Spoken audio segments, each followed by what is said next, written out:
with that, the entire overworld is now finished.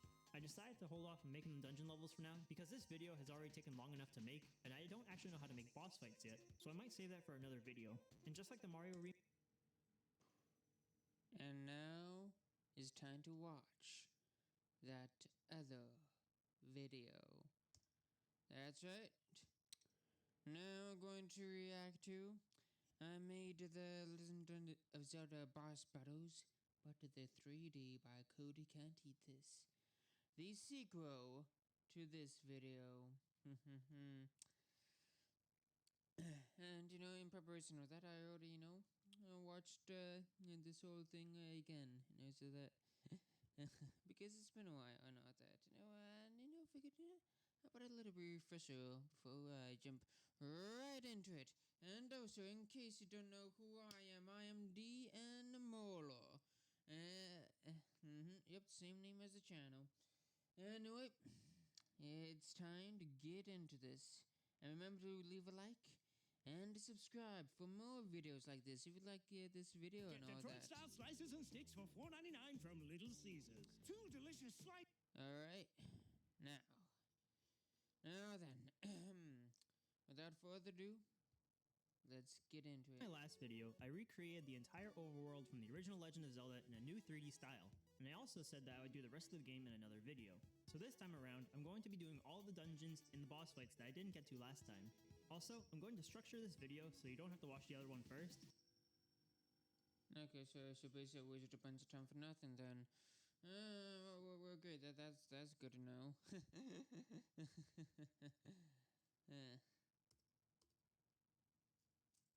hey, if anything, it means that you guys didn't need to watch me reacting to the previous one before. But if you want to watch, the video where I react to him making the Legend of Zelda in 3D, then you can do that. You can check that out on my channel, and so you can check out the me reacting to the Super Mario Brothers one, and so you can do all of that fun, wonderful stuff. Anywho, moving on here. But by the way, I just wanted to say, video, I recreated the entire video. So this time around, I'm going. Yeah. I just want to say, how much I just love this right here, and this just looks so to cool. be doing all the dungeons and the boss fight. This looks amazing. Man, I mean, honestly, I gotta say. No, I knew that it would be, kind of good, because, I've seen, previous videos of his, but, man, honestly, I don't think I expected to, look this good. Like, wow, this is just very cool and awesome. I just really like this. It's that I didn't get to last time. Also, I'm going to structure this video so you don't have to watch the other one first, but if you enjoy this one, make sure to watch that one as well. Picking up from last time, we finished working on Link and most of the items that he'll use in the game. So the first thing I wanted to do this time was create all of the different levels. Each level reuses the same room, but with different colors for the walls and the floors. So I started off by making a cube, spreading it out, and adding walls and a ceiling to it to make a basic room. The inside of the room was very dark, and the object had a lot of unnecessary faces on it, so I removed the faces on the outside of the object and only left the faces on the inside. Doing this lets light shine into the room, even though from the inside it looks like it shouldn't. Then I noticed that each room can have up to 4 doors, one on each of the 4 walls. So I made another shape to roughly estimate the size of the doors, and then overlapped it with one of the walls. I found out from last time that using the experimental feature to cut holes in objects crashes Unity, which is probably why it's an experimental feature in the first place, so I had to do something else to cut a hole for the doorway. I selected the face of one of the walls and created a new face inside of it. Then I scaled that down to match the dimensions of the doorway, and now I can delete that face for a door. I can repeat that for all 4 walls, then I can add and remove doors easily. The last thing to do is create some new materials for the walls and the floor, so we don't have to look at the default material Unity applies for you. Even though there are 9 dungeons in the game, there are only 7 different color schemes, since levels 5 and 7 share the same color, and levels 8 and 9 share the same color. So I made 7 textures for the floors and made materials out of them. But for the walls, it gets more tricky. I can't just replicate the texture the game used, because the walls are shown at a distorted angle. So what I had to do was count how many. Yeah, that's true. And honestly, that kind of reminds me of a interesting fact that I've heard about the game, The Legend of Zelda: A Link Between Worlds and all that. It's Okay, if you don't know about that game, yeah, it's a 3D, a Zelda game, but it's from a like 2D perspective. In fact, you see a little clip right and all that. Yeah, basically, in order for it to kind of look good, all the objects are actually at a isometric angle and all that. It's not like literally top down, but instead, like all the characters at a slight slant, so that way you can see their faces and all that instead of just seeing the top of the head and all that. Mm-hmm. So it's kind of like this here with the doors and all that. There's a bit of a distortion, so that way you can actually see what's on the walls. Since if they weren't at like an angle and all that thing, you would not see anything on the walls. But this way, this way, it still looks like you're looking at it from above, but you're still able to see everything that your little character can see. Yeah, everything that Link can see. In fact, actually, this the reason why he's actually called Link is because he's the ink that the player has with the game. Like he inks the experience and all that. He's the link between worlds. In fact, if you think about it.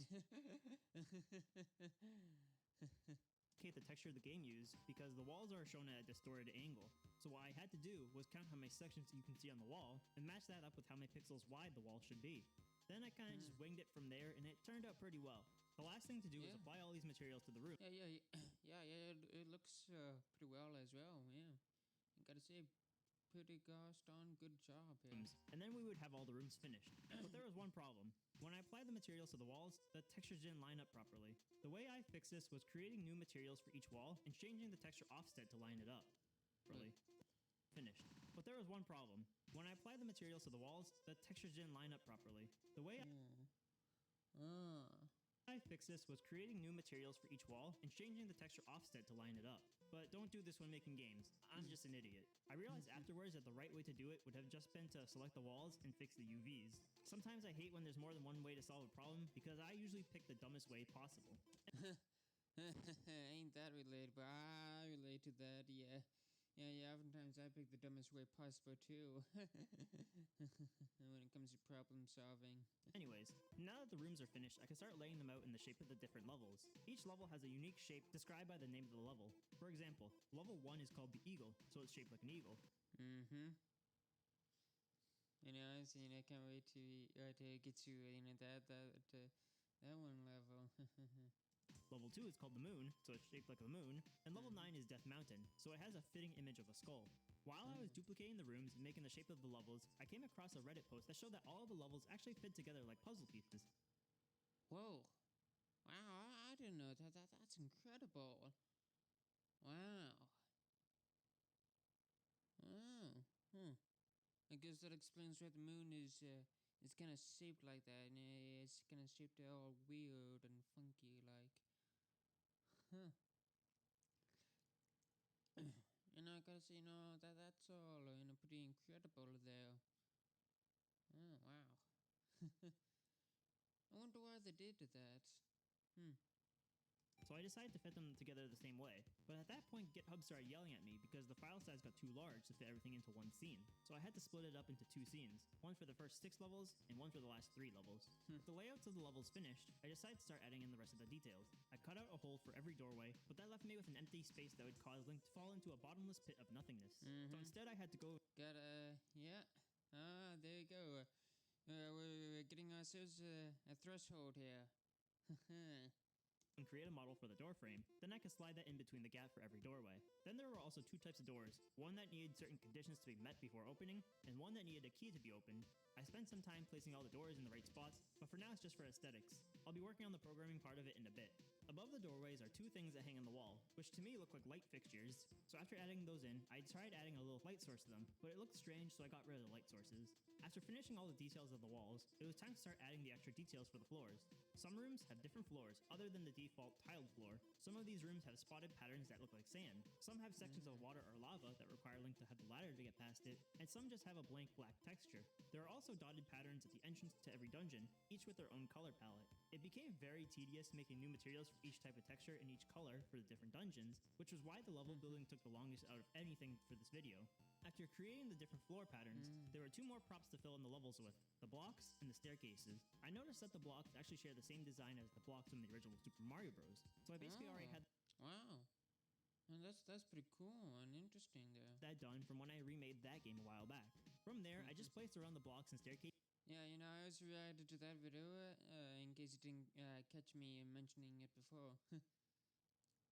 Gotta say, now I'm glad that I decided to watch that video as well before watching this. Until everything was finished. The only thing I had to be careful of was making sure that some of the blocks had physics enabled, because some of the blocks can actually be pushed around.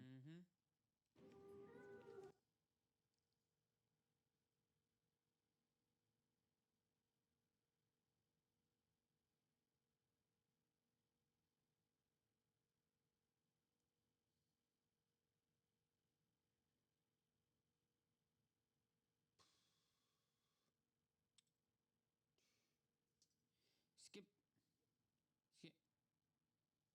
That there's only two more things that I need. Blocks had physics enabled, because some of the blocks can actually be pushed around. And with that, there's only two more things that I need to make before moving on to the enemies. If Link takes one of the staircases, he'll be brought to another underground room. Some of these rooms are passageways that Wow, that looked amazing. If Link takes one of the staircases, he'll be brought to just look at this. Oh man, this looks cool.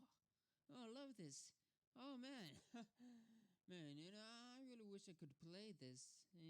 This is just absolutely incredible. I love this. Oh man, oh man, oh man, it just seems like so much fun. You'll be brought to another underground room. Some of these rooms are passageways that lead to a staircase in another room of the dungeon, and some are just rooms that hold important key items, like the bow in level 1. But these rooms were kinda hard to visualize since they were so narrow. And now the last thing I needed to add was the old man rooms. Each dungeon has at least one room where there's an old man standing between some fire, ready to depart some wisdom upon you. The things he says are supposed to help you in your journey, but I don't know how I feel about some random old man telling me that the 10th enemy has the bomb. At this point, I thought it was about time to start adding in the enemies. When I made my last video, I was intimidated by how many enemies there were in the overworld, but part of the reason I held up I'm kind of reminded now of the angry video game nerds video about the Legend of Zelda. I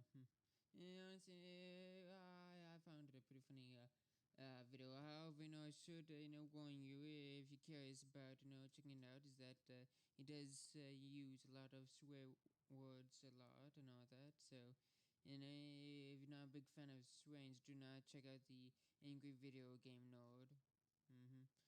So yeah. If you do decide to check it out, just make sure that you don't do it in front of people who don't have a good, who don't like hearing foul language, or even just play in front of children or anything like that. Often doing the dungeons last time was because by how many enemies there were in the overworld, but part of the reason I held off on doing the dungeons last time was because of how many more enemies were actually in these dungeons. There were so many enemies that I didn't really know where to start, but I decided on starting with the bat enemies called Keese, since they are in nearly every level. I made and from what I've heard, are quite annoying. 2 animation frames to make it look like it was flapping its wings, and then used one of the artificial unintelligent scripts that I made from last time. These Keese aren't very interesting since they don't drop items, and they can be defeated with only one attack. Moving on from the Keese, I decided to do some of the other enemies with similar movement patterns, so I can keep copying and pasting the same scripts to make my life easier. The Stalfos just flip back and forth and move around like the Keese do. In the original game, there was something called the Second Quest, which is like modern day New Game Pluses in games. In the second quest, the Stalfos could also shoot swords, but we're not going to worry about that for now. The next enemy was the Gel, which are identical to the Keese in every way except for their model. The only thing worth noting is that their colors reflect which dungeon you find them in, so they might be green in level 5, So, bro, I thought these enemies were called choo jellies. Hmm. Or maybe that's what they're called like in just the newer games, and in here they're just called gels. And But they'll be blue in level 2. The Zol are basically just giant gels. If you don't deal enough damage, they'll actually split into 2 gels. And I'm feeling this enemy was probably the inspiration for another enemy from the Ratchet and Clank series. wait, no. Choo jelly is the item that they drop. The thing itself is just called a choo, right? Oh, they got. Okay, now I've got to look this up. Right. Okay. So they're called choo-choos. That's what they're called. Yeah, and the item they drop is choo-choo jelly. That. Yeah.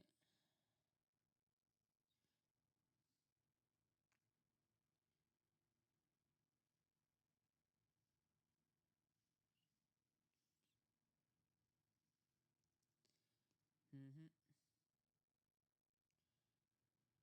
Oh! It's just called chew jelly. Oh, I thought it was called choo choo. Ugh. Ugh. Good grief. Well. Anyway, the point is that I got him, closely, correct, mostly correct or anything. Yeah. So yeah.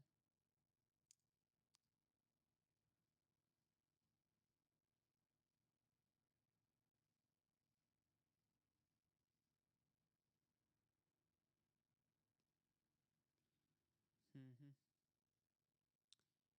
Anyway, back to the video. The bubble is a flying skull inside of, well, a bubble. This enemy is invincible, and touching it will prevent you from using your sword for a short period of time. For the Dark Nut, I just modified the model for Link by adding a new head and adding a cape, so it's easy enough to model. But fighting them is actually the opposite of easy. These guys can't take direct hits from the front and can only be attacked from the side or the back. To program this, I basically just had to compare the forward angle of Link and the forward angle of the Dark Nut. The like are enemies with a lot of health, and are annoying to deal with because if they grab hold of you, they can destroy the magical shield if you have it, leaving you with just a regular shield. The Gibdo looks like a genie with an extra leg, but doesn't pose much of a threat other than their high HP count. The Gorias function just like the Moblins, except that instead of shooting arrows, they throw boomerangs. And the last simple enemy to add was the Wizrobe. These guys are wizards who wear a robe. Clever name there, Nintendo. They move around and shoot magical beams at Link. These are the same magical beams that we made last time that Link can shoot using the magical rod. After speedrunning my way through all the simple enemies, at this point I was still only halfway done with all of the enemies in the dungeons, not including bosses. So let's continue on. Okay, doke. Now a local. Good grief. Advertisements. Advertisements. Advertisements. Oh, and bosses. So let's continue on. The traps are a unique enemy since they don't actually have any health and can't be defeated. If you walk within range, the trap will activate and send a spiky block hurling towards you.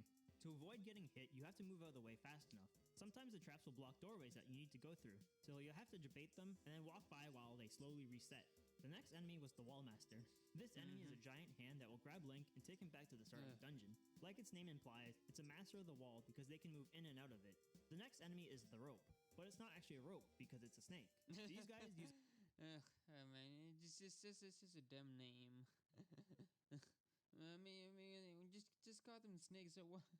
You calling them ropes here? Yeah, so ridiculous. The familiar movement pattern, but if they see Link in their line of sight, they'll actually start charging at him. They can detect if Link is in front of him by using raycasting, and it's been such a long time since I've used raycasting, which is weird because I used to use it in pretty much every video that I made. The Vire is a 4-eyed demon beast with wings. They move around like normal enemies that I made. The Vire is a 4-eyed demon beast with wings. They move around like normal enemies, except for the fact that they bounce up and down while doing so. They also have a similar mechanic as the Zol, because unless you deal enough damage, they will split into 2 red keys. The red keys are exactly the same as a normal blue keys, so I'm not really sure why it doesn't spawn blue keys. You know, considering that it has the same blue wings. But anyways, the next enemy is the Pole's Voice. I don't know, maybe to just differentiate to them. Oh, Pole's Voice, this is interesting.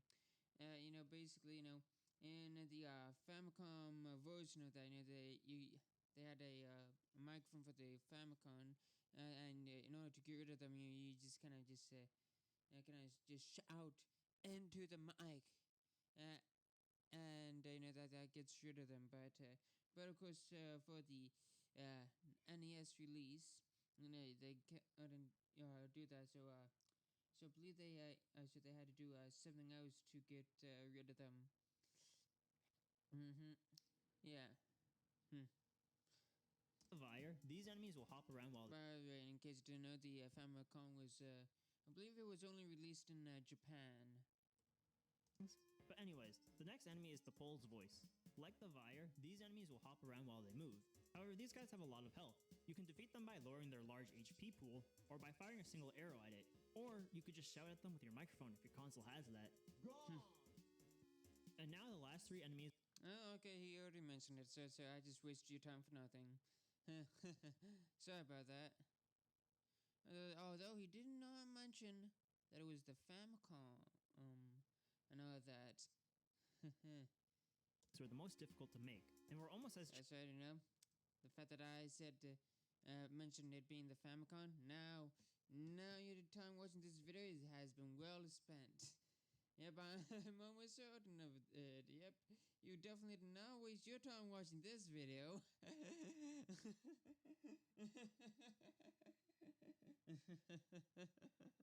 Challenging to recreate as the bosses. The Moldorm and the Landmola were very similar, so I'll start with those. These enemies can be damaged by attacking their different parts, and will get shorter as they lose health. They also move around in a way very similar to the old game of Snake. Now, I have no idea how to make Snake, so luckily I found a tutorial that teaches you exactly how to do that. And I definitely made sure to follow along this 20-minute tutorial, and didn't even think for a second to scroll down and copy and paste the code from the top comment. Thank you, Ram Stranger on the internet. But with the game of Snake, you only ever add parts to the snake body. You never remove them.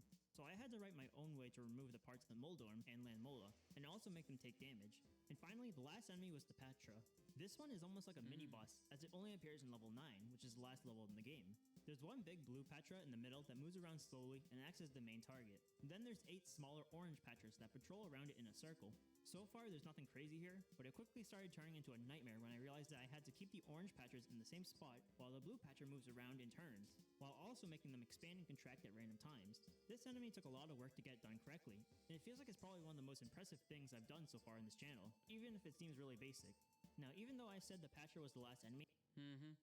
No, guys, these videos definitely, are great, and, just showing, how good the original program was, the original version of the game war and all that, in order to just do all of these things. And also, they weren't doing it with modern technology. I mean, sure, because the version they were doing was, just 2D, yeah, and all that. It was all just, 2-dimensional, and he's, making it 3-dimensional, but, so, there's a difference, and all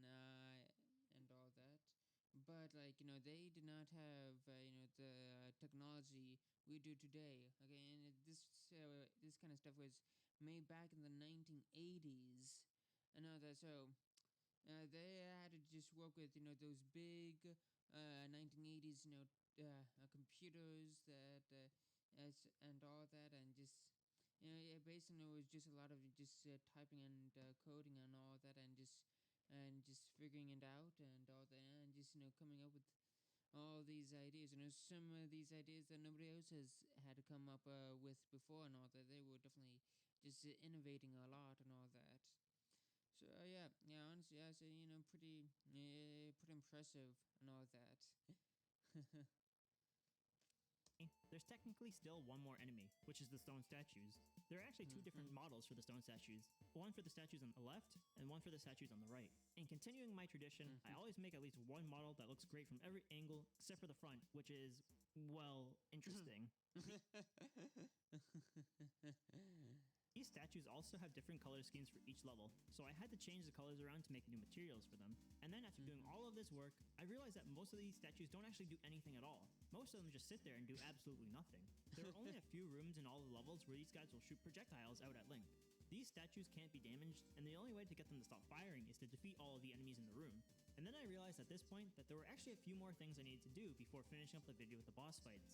Defeating all of the enemies in a room can also do a few other things other than making the statues stop firing. Doing so can also open up certain doors, and in some rooms may even cause an item to drop. Some of these drops include basic stuff like rupees, but other rooms drop more important stuff like the map, the compass, or a key. These last few items required me to update the UI that I made in my last video. Without the map, you shouldn't be able to see anything other than Link's current position. Although once you get the map, you can see a layout of the entire level. The only thing not shown on this map are the hidden rooms. Some rooms are hidden completely behind walls that can only be accessed by using a bomb to open it up. So I made it so that using the bomb on certain walls will open up a new doorway. The compass will highlight an area on the map where the Triforce is located in the dungeon, and the keys will allow you to open up... A piece of the Triforce, not the Triforce itself, but a piece of the Triforce of Wisdom and all that. Wait, yeah, it's the Triforce of Wisdom. Yeah, this is important in regards to the game's story and all that. The doors with a keyhole on them. The number of keys will be shown on the UI bar. It's also worth mentioning that you can find a magical key in level 8, which will give you an infinite number of uses. The key counter is instead replaced with an A, which means almighty. And with all of that out of the way, it's finally time to start with the bosses. And I'm going to save the best for last.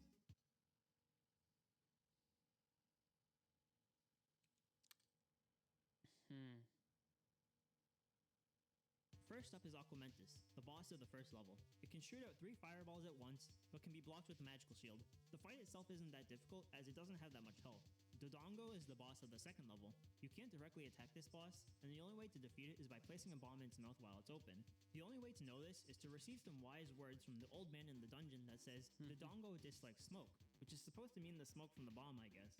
The boss of level 3 is the Manhandla, a plant boss. This boss kind of functions like the Moldorm and Lanmola, since you have to defeat the parts of it before it goes down.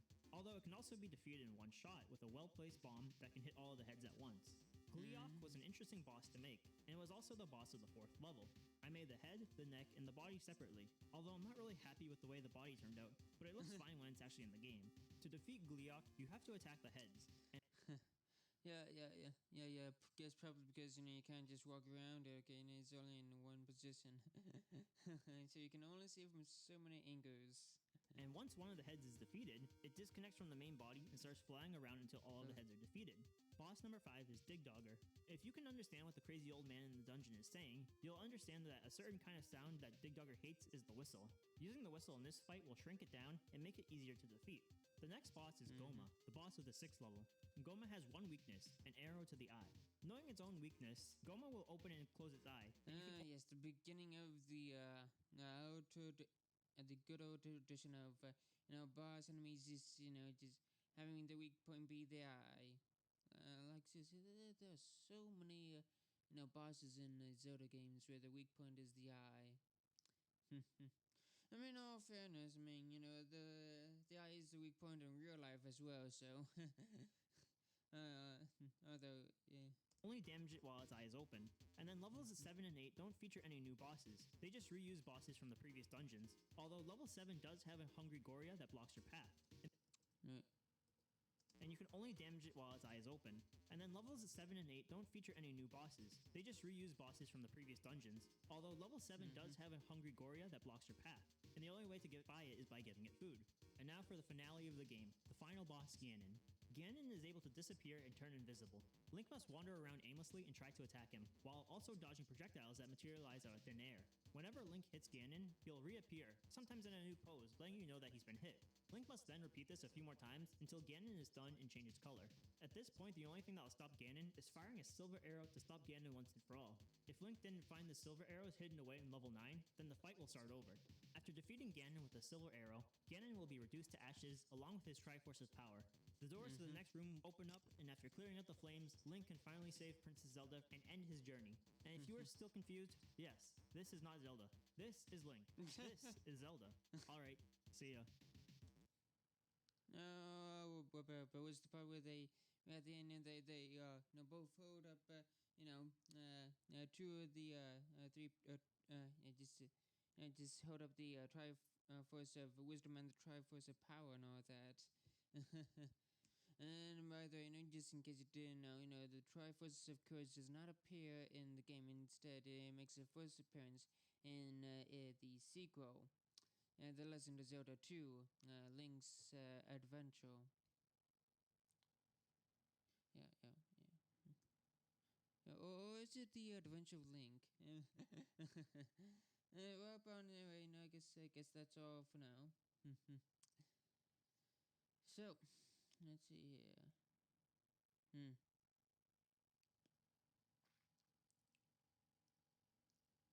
I don't know how to program Snape proceeds to make get the full Legend of Zelda from zero. 40 years from now, his grandchild is probably going to get Breath of the Wild because they feel like it.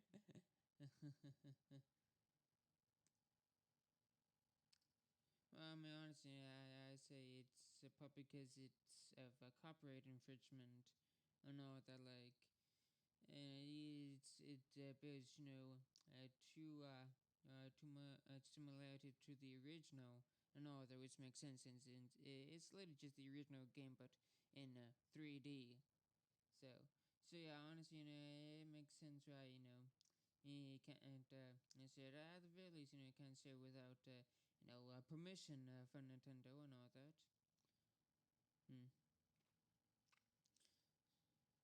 I mean, although honestly, Nintendo would just kind of give permission. I mean, even if you, have to, pay money, to play it, and all the money, goes to Nintendo and all that, yeah, I think it would still be kind of nice.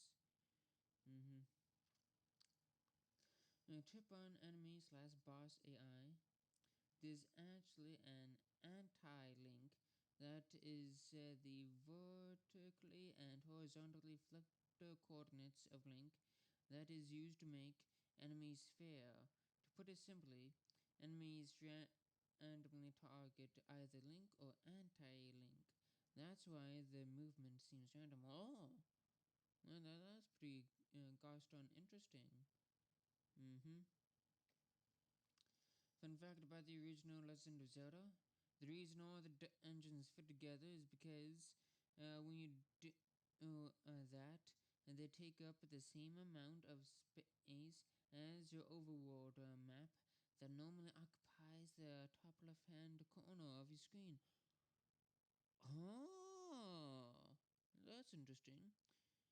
When you enter a dungeon, you're not actually leaving the overworld. The game merely prints from that overworld map to your screen. You were in the exact same spot in the game. You just add new skins to everything. Oh.